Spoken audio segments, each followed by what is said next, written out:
balon itu muncul menjadi 3 sudut gitu. Tapi setelah selesai pemilu, balon itu harus kembali bulat lagi. Polarisasinya selesai. Tapi pada masa kampanye ada pendukung A, pendukung B, pendukung C, itu normal. Tapi polarisasinya lalu kembali lagi. Nah, kita seringkali kalau ada polarisasi, buru-buru menyimpulkan ada perpecahan. Menurut saya urutannya itu enggak. Paling awal polarisasi, didiamkan terus jadi friksi. Didiamkan terus jadi konflik. Didiamkan terus baru pecah. Pecah itu fase keempat, sesudah friksi dan konflik. Nah, tugas kita semua menjaga polarisasi jangan jadi friksi. Friksi, kalau ada friksi harus diatur, jangan sampai jadi konflik. Ketika konflik jangan sampai jadi pecah. Nah, tapi jangan buru-buru kalau ada polarisasi berarti ada perpecahan. Dan dalam situasi pemilu itu polarisasi sesuatu yang normal, tetapi cepat kembali. Bahkan polarisasi itu bisa terjadi untuk isu yang tidak ada hubungannya dengan suku, etnik, agama. Bapak-bapak Ibu ingat polarisasi luar biasa hebat di Inggris. Isunya Brexit. Brexit itu nggak ada isu apa-apa kecuali policy, mau ikut EU atau keluar EU. Tapi polarisasinya kerasnya luar biasa. Tapi begitu diputuskan, ya sudah selesai. Walaupun sekarang penyesalannya luar biasa di sana itu. Kenapa penyesalan terjadi? Justru karena anak-anak muda tidak mengikut dalam pemilihan. Karena itu pesan buat anak muda hari ini.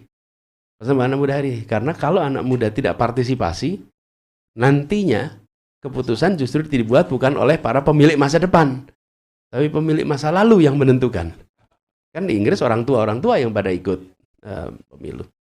Nah, lalu bagaimana kaitannya dengan soal ini Pak tadi? Praktek bermedia terhadap adanya polarisasi itu. Menurut kami, jangan sampai media menjadi feeder.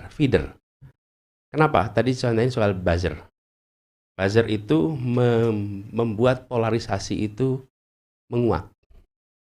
Dan buzzer itu mempolarisasi. Nah, pertanyaannya, apakah media mau feeding pada buzzer? Dia bisa menjadi feeding, terutama online. Nah, ini saya cerita sedikit nih. Ada seorang pemret yang ngobrol dengan saya, terus cerita, Mas, ini banyak berita-berita soal Anda yang judulnya itu provokatif, menyudutkan. Kenapa? Karena media kami ini harus berkompetisi di dalam mendapatkan viewer. Berita politik itu bukan berita yang paling banyak pembacanya. Yang lebih banyak itu sports, entertainment. Politik itu sudah pembacanya sedikit. Kalau pembaca sedikit, judulnya tidak menyudutkan atau provokatif, maka tidak dibaca. Jadi dia cerita, Anda disudutkan itu bukan karena Andanya, tapi kita ingin itu jadi di-tweet oleh para buzzer.